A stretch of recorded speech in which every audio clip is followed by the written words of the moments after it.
আজকে নিয়ে চলে এসেছি রাখি বন্ধন স্পেশাল মিষ্টি লবঙ্গলতিকা। এই লবঙ্গলতিকা করা খুব সহজ। চলুন না, আপনার ভাই বা দাদার জন্য আপনি বাড়িতেই এই মিষ্টি সহজভাবে করে নেবেন। আর সেই পদ্ধতিটা আমি বলে দেব। আমি পিয়ালি, আপনারা দেখছেন পিয়ালির সঙ্গে রান্না।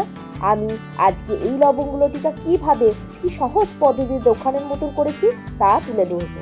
আমি এখানে 1.5 কাপ মতন ময়দা নিয়েছি। এখানে আমি একটা কাপের মাপ অনুসারে নিয়েছি, আপনারা বাটির মধ্যেও মাপ করে নিতে পারেন। আর নিয়েছি অল্প সামান্য লবণ। প্রত্যেকটা মিষ্টিতে অল্প সামান্য লবণ দিলে মিষ্টির এনহ্যান্সটা ভালো হয়, আর মিষ্টিটা খেতেও তখন তার জন্য খুব ভালো লাগে। এবার ভালো করে লবণটা দিয়ে মাখিয়ে নিলাম ময়দাটা। এবার দিলাম এখানে আমি 4 চামচ মতন ঘি দিয়েছি, তবে সবটা আমি দিয়ে দেবো না একবারে, অল্প 2 চামচ মতন দিয়েছি। তারপর মাখিয়ে নিচ্ছি, যদি প্রয়োজন হয় আবার পরে দেব, তার জন্য প্রথমে অল্প 2 চামচ দিয়ে আগে মাখিয়ে নিচ্ছি সমস্ত ময়দাটার সঙ্গে। এখানে আপনারা আটাও ব্যবহার করতে পারেন, তবে মিষ্টির দোকানে ময়দাও ব্যবহার করে বলে আমি ময়দাই ব্যবহার করেছি। আমার তারপরেও আবার একটু লাগলো বলে আবার সমস্ত ঘিটাই দিয়ে দিলাম। আর ভালো করে মাখিয়ে নিতে হবে। ময়ামটাই হচ্ছে এই সকল মিষ্টির মূল রহস্য। ভালো করে যত ময়াম দেবে তত ওপরটা খাস্তা হবে ও খেতে মুচমুচে ভাব থাকবে, আর ভেতরটা নরম থাকবে, তাহলেই খেতে সুন্দর লাগবে। তার জন্য ভালো করে ময়ামটা দিয়ে দিতে হবে। যখন দেখবো মুঠো মুঠো হয়ে যাচ্ছে তখন জল দিয়ে আমি মাখিয়ে নিলাম। ভালো করে জল দিয়ে মাখিয়ে নিতে হবে, তবে একবারে জল দিয়ে মাখাবেন না, অল্প অল্প সামান্য জল দিয়ে মাখাবেন। কেননা এই ডোটা আমি খুব একটা নরম না, খুব একটা শক্ত না, এমনি করে ডোটাকে মাখতে হবে। তার জন্য আমি অল্প অল্প জল দিয়ে মাখিয়ে নিচ্ছি। দেখতেই পাচ্ছেন আমি অল্প অল্প জল দিয়ে মাখিয়ে নিয়ে একটা নরমও না শক্তও না ডো তৈরি করে নেব। তার জন্য অল্প অল্প জল দিয়ে মাখিয়ে নিচ্ছি আস্তে আস্তে করে। এবার ডোটা আমার মাখানো হয়ে গেছে, খুব শক্তও না নরম না। আর 20 মিনিট মতন ঢাকা দিয়ে রেখে দিলাম। এদিকে আমি কড়াইয়ে অল্প সামান্য জল দিয়ে, যখন জলটা হালকা গরম হয়ে আসবে তখন দিয়ে দিলাম হাফ বাটি গুঁড়ো দুধ। এখানে আমি চাচির মন্ডা আছে তাই লিকুইড দুধ করে নিচ্ছি। আর এখানে আপনারা যদি চান ঘরে লিকুইড দুধ থাকে তাও দিতে পারেন। আমার ছিল না বলে আমি গুঁড়ো দুধকে জলে গুলে দিয়ে দিচ্ছি। আর দিয়ে দিলাম এখানে আমি 1 বাটি চাচির মন্ডা। আপনারা এখানে চাচির মন্ডার বদলে চাচিও ব্যবহার করতে পারেন। আর দিলাম এলাচ, কতগুলি এলাচকে ফাটিয়ে দিয়ে গুঁড়ো করে নিয়েছি হালকা হামানদিস্তায়, আর সেটা দিয়ে দিলাম। আর আপনারা চাইলে এখানে পুর হিসাবে নারকেল আর গুড় এঁকে পাকিয়েও ব্যবহার করতে পারেন, বা ড্রাই ফ্রুটসকে ছোট ছোট করে কেটে পুর হিসাবে ব্যবহার করতে পারেন। আপনারা যেমন খুশি পুর হিসাবে ব্যবহার করতে পারেন। আমার ঘরে চাচির মন্ডা ছিল তাই ভাবলাম এটাকেই পুর হিসাবে ব্যবহার করি, তাই এটাকে গলে নিচ্ছি। ভালো করে যখন গলে যাবে, যখন ভালো করে মিশে যাবে, সমানে নাড়তে হবে। কেননা এটা যেহেতু চাচির মন্ডা তাই নিচে লেগে যাবার সম্ভাবনা রয়েছে, তার জন্য হাতা দিয়ে সমানে নাড়িয়ে যাচ্ছি। কেননা নিচেরটা লেগে গেলে তখন পুরা পুরা ভাপ হয়ে যাবে আর তেতো তেতো লাগবে, খেতে সুন্দর লাগবে না। তাই আর সমানে নেড়ে যেতে হবে, যেহেতু এটা চাচির মন্ডা সেই জন্য। আর ফুটতে ফুটতে যখন একবারে টাইট হয়ে যাবে, যেমন কড়াই থেকে ছেড়ে যাবে, তখন জানতে হবে আপনার এই পুরটি তৈরি হয়ে গেছে। দেখুন আমার কড়াই থেকে ছেড়ে যাচ্ছে, আর সমানে তবু নেড়ে যেতে হবে। আর খুব একটা টাইট করে নামাবেন না, একটু হালকা ঢিলা ঢিলা যখন থাকবে তখনই নামিয়ে দেবেন। কেননা চাচি একটু পরে না ঠান্ডা হলে এটা শক্ত হয়ে যায়, তার জন্য আমি হালকা ঢিলা ঢিলাতেই নামিয়ে নিয়েছি। এবার লবঙ্গলতিকার রসটা করে নেবার জন্য একটা কড়াইয়ের মধ্যে আমি নিয়ে নিলাম 1 কাপ চিনি, আর নিলাম হাফ কাপ জল। এবার আর দিলাম এলাচকে 2টো থেতো করে, আর দিলাম অল্প সামান্য কেশর কালারের জন্য। আপনারা কালার যদি না চান তাহলে না দিতেও পারেন। এবার ভালো করে হাতার সাহায্যে নাড়িয়ে নিচ্ছি। আর দেখতে হবে যে চিটচিটে ভাব হচ্ছে নাকি বারবার। আর তার জন্য খুব একটা যেন ক্যারামেল না হয়, তার জন্য দিয়ে দিলাম লেবুর রস।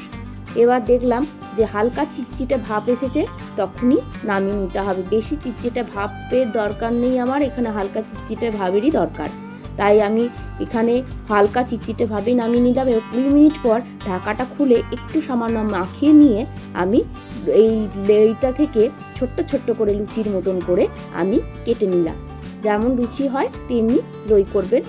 এইভাবে সমস্ত ডোটা থেকে আমি ছোট্ট ছোট্ট করে লুচির মতন করে কেটে নিলাম। এবার লুচির মতন করে আমি বেলে নেব, তার জন্য অল্প তেল দিয়ে চাকতা বেল্লার সাহায্যে বেলে নিচ্ছি।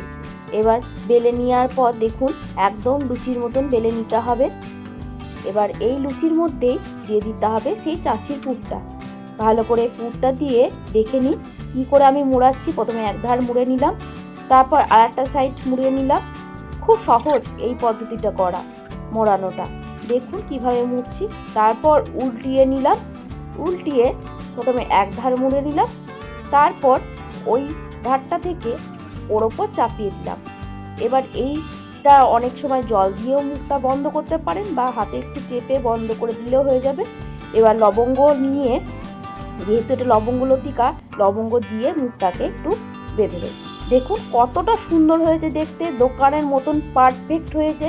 তাই বলছি একবার বাড়িতে অবশ্যই ট্রাই করবেন। এই মিষ্টিটা করা খুব সহজ। বাড়িতে আপনারা নিজের হাতেই দাদা বা ভাইয়ের জন্য করে দিন এই মিষ্টিটা। দেখুন আমি আর একবার দেখাচ্ছি। এক ধারটা মুড়ে নিলাম চাষিটা পুর হিসাবে ব্যবহার করে, তারপর আর এক ধার মুড়ে নিয়ে উল্টিয়ে নিলাম, তারপর আর এক ধার মুড়ে তার ওপর চাপিয়ে দিলাম ওই ধারটা। এবার এটাকে মুখটাকে বন্ধ করার জন্য লবঙ্গ দিয়ে মুখটাকে আমি বন্ধ করে দিলাম। এই একদম খুব সহজ এই মোড়ানোটা, একদম দোকানের মতন দেখতে হয়েছে, খেতেও দারুণ লাগবে। দেখুন কি সুন্দর হয়েছে। এবার এই সমস্ত লবঙ্গ লতিকাগুলোকে ভেজে নেওয়ার জন্য গরম কড়াইয়ে তেল দিয়ে, তেলটা হালকা গরম হয়ে এলে সমস্ত লবঙ্গ লতিকাগুলোকে একে একে দিয়ে দিতে হবে। আর গ্যাসের ফ্লেমটি অবশ্যই এই সময় লো রাখবেন, কেননা এই মিষ্টিটা ভাজার জন্য গ্যাসের ফ্লেমটা সর্বদা একটু লো রেখেই ভাজতে হবে। খুব হাই করে দিলে ওপরটা পুড়ে যাবে, খেতে ভালো লাগবে না, ভেতরটা কাঁচা কাঁচা হয়ে থাকবে। যেহেতু এটা লেয়ার করে পুর দেওয়া আছে তার জন্য। আর দেখুন কতটা সুন্দর লাগছে। আর এই মিষ্টিটা একটু লালচে লালচে করে ভাজতে হবে, তার জন্য আমি তেলে দিয়ে হালকা করে ভেজে নিচ্ছি। আমি খুন্তির সাহায্যে দেখুন সোজা করে দিচ্ছি, যেহেতু দুটো উল্টো হয়ে গেছে, দেখতে সুন্দর লাগছে না বলে আমি আবার সোজা করে দিলাম। দেখুন কতটা সুন্দর লাগছে দেখতে, একদম দোকানের মতন। এবার ভাজা হয়ে গেছে, আর একটু লাল লাল করেও আমি ভেজে নিয়েছিলাম। এটা আপনাদেরকে দেখানোর জন্য আমি তুলে দেখাচ্ছি কতটা লাল লাল করে আপনারা ভাজবেন। হয়তো এমনি পরিমাণেও লাল লাল রাখতে পারেন বা আর একটু লাল লাল করেও ভাজতে পারেন। দেখুন আমি আর কতগুলো ভেজেছি, একটু ডিপ লাল করে ভেজেছি, আর কতটা সুন্দর হয়েছে। এরপর রসে দিয়ে দিলাম। রসে তবে বেশিক্ষণ রাখবেন না, কিছুক্ষণ রেখেই একটা সার্ভিং প্লেটের মধ্যে তুলে নেবেন।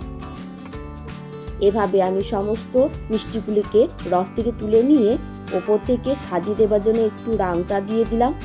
দেখতে এতে সুন্দর লাগবে, যেহেতু কালকেই রাখি বন্ধন সেহেতু। আর ভাইদের জন্য স্পেশাল কিছু তো অবশ্যই এইগুলো করতেই হয় দেখতে সুন্দর রাখার জন্য। আর দিয়ে দিলাম পেস্তা ওপর থেকে। দেখুন কতটা সুন্দর লাগছে আর কতটা লোভনীয় লাগছে। আমার ভিডিওগুলো কেমন লাগছে, যদি ভালো লাগে তাহলে লাইক সাবস্ক্রাইব করতে ভুলবেন না। আর অবশ্যই একটু বেল আইকনটা প্রেস করবেন, তাতে আমি নিত্য নতুন যেই রান্নাটাই করব তাহলে আপনার কাছে প্রথমেই পৌঁছে যাবে। আর যদি ফেসবুক থেকে দেখে থাকেন ফলো বাটনটি অবশ্যই প্রেস করে থাকবেন। ভালো থাকবেন, সুস্থ থাকবেন। থ্যাংক ইউ আমার প্রথম থেকে ভিডিওটা দেখার জন্য অসংখ্য অসংখ্য ধন্যবাদ।